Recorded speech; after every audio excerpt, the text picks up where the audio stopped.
Let's get to where I am right now in Provo. Did not expect whatsoever to be talking about BYU and Utah in the first block here, but we have to. Utah, give credit to Utah on this. The final score was not indicative of what the majority of the game was. BYU won 91-78. It was a close game. Dybantsa goes for 43 in this one. I got to speak with him afterward. He wasn't even convinced this was his best game of his career. He mentioned the triple-double that he had recently and all that. I asked how many times he went for 40-plus in high school. He thought it was about 6 or so. And I got to his father, Ace, listens to the pod on occasion. He wanted me to say hello to you. And also he told me when I saw him, he was like, it was okay. It was okay. But, the first thing I'm going to say when I see him, why only 6 rebounds? Tough love from dad. Mighty impressive from Dybantsa. Rob Wright had 21 in this game. I want to say Dybantsa had like 32 with maybe 8 minutes to go in the game, and BYU was starting to pull away, and he missed a shot that I thought he was going to make. And in the moment when they were up big, I actually said to the fella sitting next to me, Jeremy from Draft Express, I said, I think that was his shot. He missed it. He's not going to get to 40. I was wrong, because then the crowd started, the student section, which have you been to the Marriott Center or no? I've been there once. I'm trying to remember the context. It wasn't for a great game. I think I was there to cover a Utah BYU football game early in my CBS days. And that was like maybe on a Saturday night. And I went in on Friday and then went to the Marriott Center because they had like a bye game on that Friday night type of thing. So I have been there, but it was for a whatever game. But I will tell you, because as I was leaving the kennel, Mark was like, so you and Norlander are podcasting tonight? And I was like, yeah. And he said, where is he? And I said, oh, he's actually out in Utah.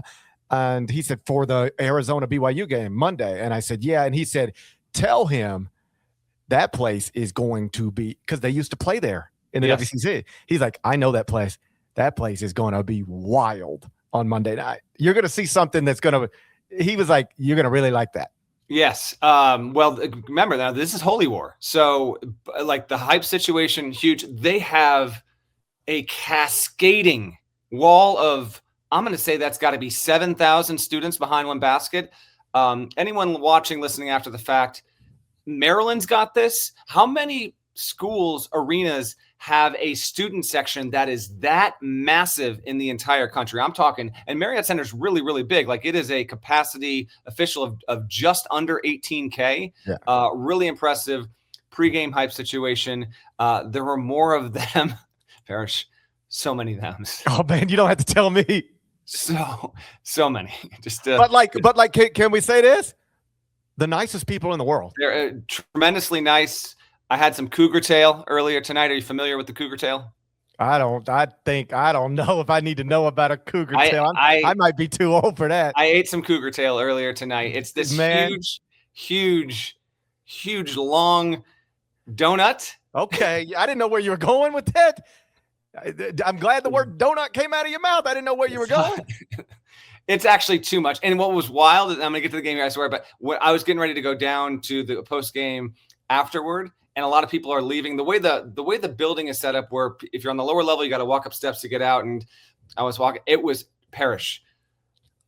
20, 25, 30 people. They're all leaving with the boxes of cougar tail. Like it's a major thing. I didn't have any idea, but it is as my press row seatmate was telling me, they don't drink, highly religious people. So they just fill up on all the sugar. He got the cookie crumbler guy. I don't know. They get their fix in one way or the other.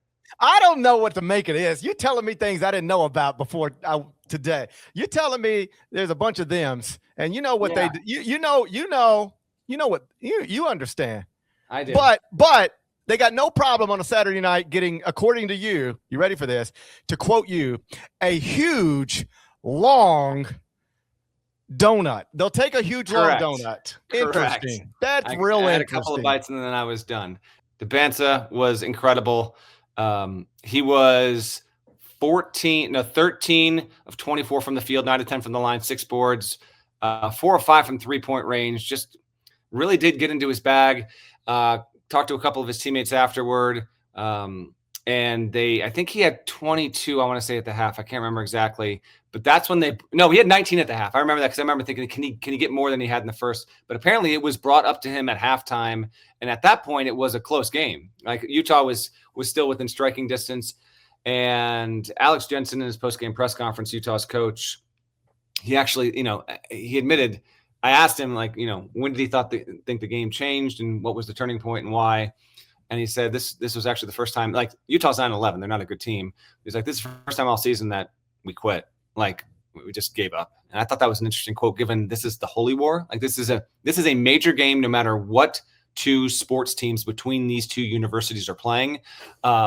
So I know that particular quote obviously going to land fairly heavily with Utah and have BYU fans quite gleeful. So Dybantsa goes for 43. He does this, by the way. Remember, a week ago, had his worst game of his college career against Texas Tech. I asked him afterward, I was like, did you do anything in particular to motivate yourself? Sometimes players will, if they want to get out of a funk for one reason or another, they just have their different ways of doing it. And he said, no, I was just, pretty low key, pretty motivated, but just went through my typical process there. He got it done. Heck of a tune-up, heck of an appetizer for Monday night when undefeated #1 Arizona is going to come to town. That was big time stuff. So those were the three big ones. I mentioned Boozer. I mentioned Acuff.